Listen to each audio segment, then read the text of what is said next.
अस्सलाम वालेकुम एवरीवन। आप सब उम्मीद है खैरियत से होंगे। तो आज का हमारा जो लेक्चर है वो एक बहुत ही इम्पॉर्टेंट टॉपिक पर है, जो काइनी का सबसे इम्पॉर्टेंट, अगर मैं इसको सबसे इम्पॉर्टेंट टॉपिक कहूँ तो ये गलत नहीं होगा, क्योंकि ये सबसे ज़्यादा पूछे जाने वाले टॉपिक हैं, जिनसे बहुत ज़्यादा क्वेश्चन पूछे जाते हैं, ना सिर्फ एग्ज़ाम्स में बल्कि वाइवा में भी बहुत ज़्यादा इससे क्वेश्चन पूछे जाते हैं। और ये ऐसा टॉपिक है, इतना ज़्यादा वॉलेटाइल टॉपिक है कि आप इसको जितनी दफ़ा अगर आप इसको रट्टा मारने की कोशिश करेंगे तो ये आपका जहन में नहीं बैठेगा और आप बार बार भूलते जाएंगे। और जितने कुछ स्टूडेंट्स को ये अच्छा लगता है, मतलब आसान लगता है ये टॉपिक, और कुछ स्टूडेंट्स को ये मुश्किल लगता है। उसके पीछे रीज़न बस एक छोटा सा होता है कि कुछ स्टूडेंट्स को कॉन्सेप्चुअल स्टडी करना अच्छा लगता है, जबकि कुछ स्टूडेंट्स ऐसे होते हैं जिनको रट्टा मारना, यानी बस उनका कोशिश होती है कि किसी तरह ये टॉपिक याद हो जाए या एग्ज़ाम पास हो जाए या वाइवा अच्छा हो जाए।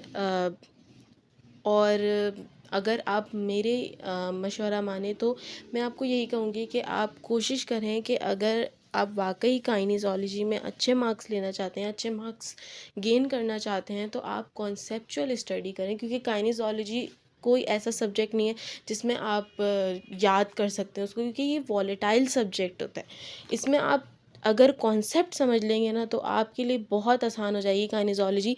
सो इसीलिए कॉन्सेप्ट आपका बेसिकली मेन टारगेट होना चाहिए, कि अगर आपने कॉन्सेप्ट समझ लिया तो आपको पूरा टॉपिक समझ आ जाएगा। और आप यकीन करें कि जब आप इंशाल्लाह अपनी प्रोफेशनल लाइफ में जाएंगे तो जब जो चीज़ें आप कॉन्सेप्चुअल पढ़ रहे हैं ना, वो चीज़ें आपके जहन में रह जाएंगी। और ना सिर्फ आपका ये अभी एग्ज़ाम अच्छा क्लियर होगा, अच्छे मार्क्स एग्ज़ाम में और वाइवा में आएंगे, ना सिर्फ एग्ज़ाम और वाइवा की हद तक ये आपको फ़ायदा पहुंचाएगा, बल्कि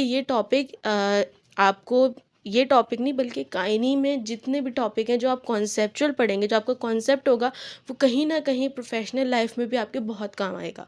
सो हमेशा कोशिश करें कि कॉन्सेप्ट समझें। जब कॉन्सेप्ट समझ लेंगे तो चीज़ें आसान होती जाएंगी। इसी के साथ आज का लेक्चर स्टार्ट करते हैं, जो कि हमारा एक्टिव एक्सरसाइजेस का है। सबसे पहले हम वॉलेंट्री मूवमेंट देख लेते हैं कि वॉलेंट्री मूवमेंट है क्या। तो वॉलेंट्री मूवमेंट अगर हम आसान अल्फाजों में कहूँ तो वॉलेंट्री मूवमेंट्स बेसिकली वो मूवमेंट होती हैं जो हमारे मसल्स परफॉर्म करते हैं, यानी ख़ुद से हमारे मसल्स या हम ख़ुद से कोई मूवमेंट परफॉर्म कर रहे हैं किसी भी एक्सटर्नल फोर्सेस के अगेंस्ट या उसके अपोजिट। अगर हम कोई भी मूवमेंट परफॉर्म कर रहे हैं तो वो क्या है, वॉलेंट्री मूवमेंट है। बेसिकली बस आपने इतना याद रखना है कि वॉलेंट्री मूवमेंट वो होती हैं जो हम खुद से परफॉर्म करते हैं, कोई दूसरा थेरेपिस्ट या कोई दूसरा पर्सन हमें हेल्प ना करे, या हमारी वो मूवमेंट थ्रू आउट कोई और पर्सन ना करवाए। वो हमारी वॉलेंट्री मूवमेंट होती हैं जो हम खुद से परफॉर्म करें, हमारे मसल्स खुद से वो मूवमेंट परफॉर्म कर सकें। अब बुक की डेफिनेशन देखते हैं कि बुक में क्या लिखा है। बुक में लिखी है डेफिनेशन: मूवमेंट परफॉर्म्ड और controlled by the voluntary action of muscles working in opposition to an external force. यानी ये वो मूवमेंट है, वो मूवमेंट जो कि परफॉर्म या कंट्रोल की जा सके by voluntary action of muscles. Voluntary action यानी कि वही कि मसल्स खुद से कोई मूवमेंट, मसल्स खुद से कोशिश करें या फोर्स लगाएं कि कोई मूवमेंट परफॉर्म हो, वो वॉलेंट्री एक्शन है।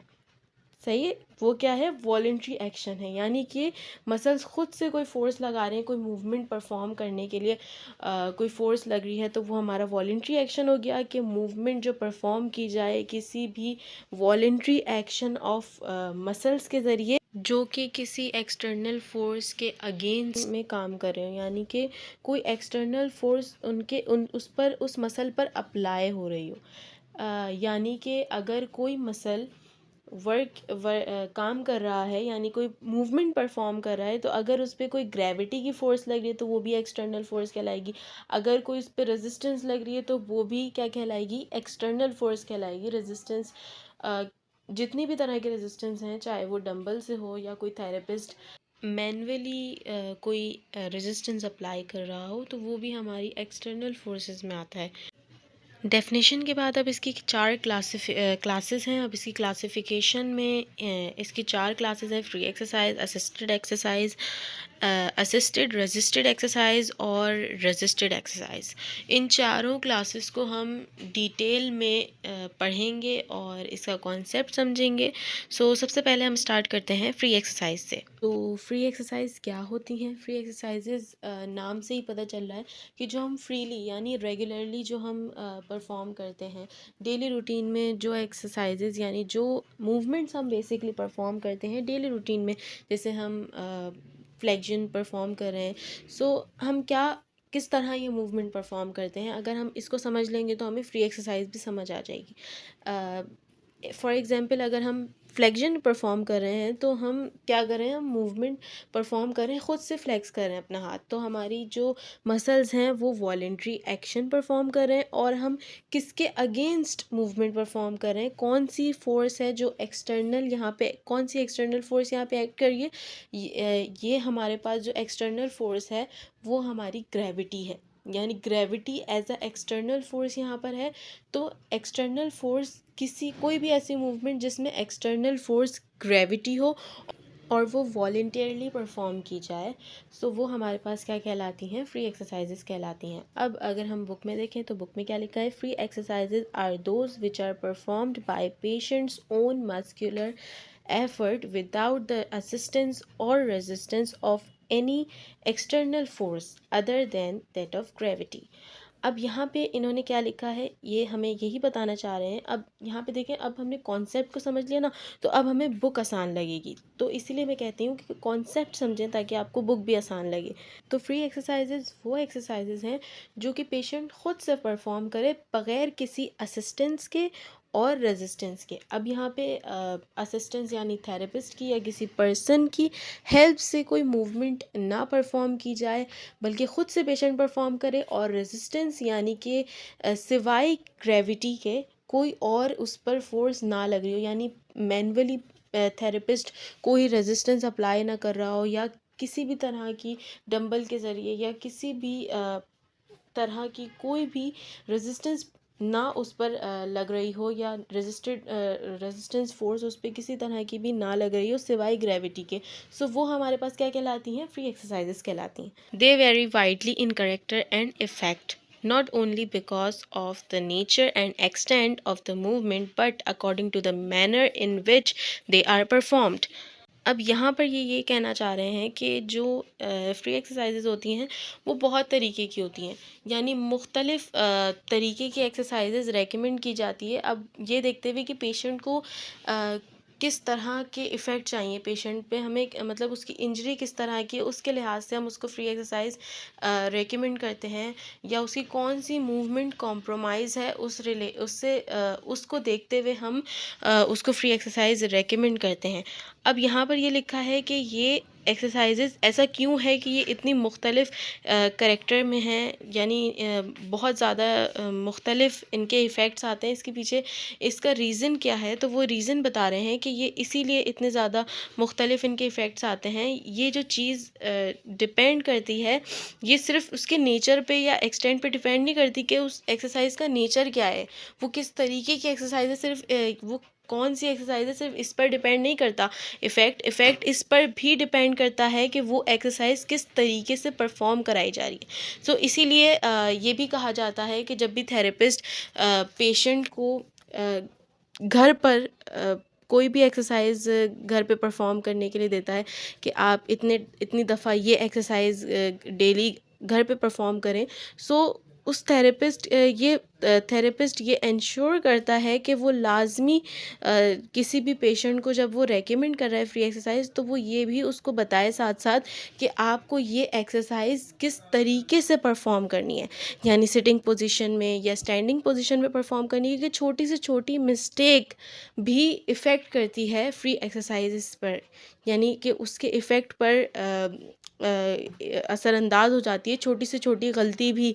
तो इसीलिए जो परफॉर्म करने का तरीका है वो बहुत ज़्यादा इसके इफ़ेक्ट को असरअंदाज होता है, इसके इफ़ेक्ट्स पर, फ्री एक्सरसाइजेस के इफ़ेक्ट्स पर बहुत ज़्यादा असरअंदाज होता है। A degree of relaxation is induced by exercises which are rhythmical or pendular in character. Muscle tone is maintained and power increased according to the speed, leverage, and duration of exercise, and relationship of the part moved to gravity. यहाँ पर इन्होंने क्या कहा है कि जो free exercises होती हैं वो रिलैक्सेशन, जब किसी पेशेंट के मसल को रिलैक्स करवाना हो, यानी कि जब बहुत ज़्यादा कोई किसी पेशेंट का मसल रिजिड हो जाए तो उसको रिलैक्स करवाने के लिए, रिलैक्सेशन प्रोवाइड करने के लिए भी फ्री एक्सरसाइजेस को रेकमेंड किया जाता है। अब वो कौन सी टाइप की एक्सरसाइजेस होती हैं फ्री एक्सरसाइज में, वो रिदमिकल टाइप की होती हैं या पेंडुलर इन करेक्टर होती हैं। वो एक्सरसाइजेस क्या करती हैं कि वो रिलैक्सेशन प्रोवाइड करती हैं और मसल को रिलैक्स करती हैं।